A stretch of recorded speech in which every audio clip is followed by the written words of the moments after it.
I think a big issue with pool design is starting at the beginning. Let's talk about the relationship with the homeowner and knowing that they come into the relationship with the pool designer builder with an expectation of what they think it should be.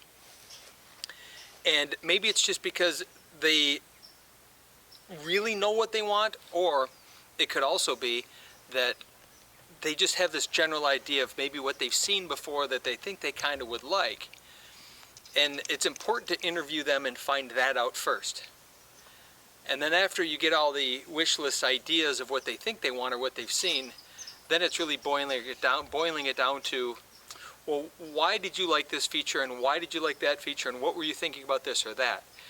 And the more you delve into that, the more you'll realize that they think they know what they want, and typically they'll have a general idea, but they're really relying on you as a designer, as a builder, to guide them in the right direction with the best practices of what's best for them. And in this particular case, when I got here and looked at the yard, there's a slope in the area where the pool is. The yard is very open and appears very flat, but it's far from flat. So we talked about the types of things they were looking for, and they wanted something creative. They thought of moving, and they looked at some houses that already had pools, but the pools were boring, and they thought we want a pool, we want something that's ours, that's something's cool, that's something that's creative.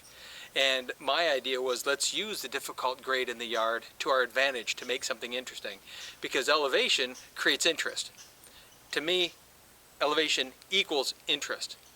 Just flat, there's plenty of pools, plenty of designers that call themselves custom pool builders, which they are in their own right, but love to work in flat geometric space, flat two-dimensional space. That's not me at all, because to me that's not interesting. If there's any way possible, I'm going to try to either falsely elevate and create elevation, or use the more difficult part of the non-functional part of the yard to make it interesting, because more often than not, if there's a real good slope, they're not using that for anything else. Why not use that to our advantage? And in this particular case, there was a fairly steep spot right as you came off the back patio and dropped down. So we dropped the pool down to create a waterfall and all of that, and then from there we started using the rest of the elevations.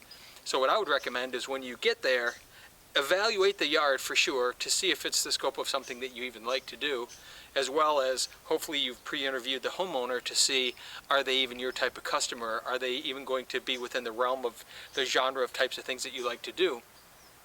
But once you've gotten those two things, it's really boiling down what the earth can do for you and what you can do for it.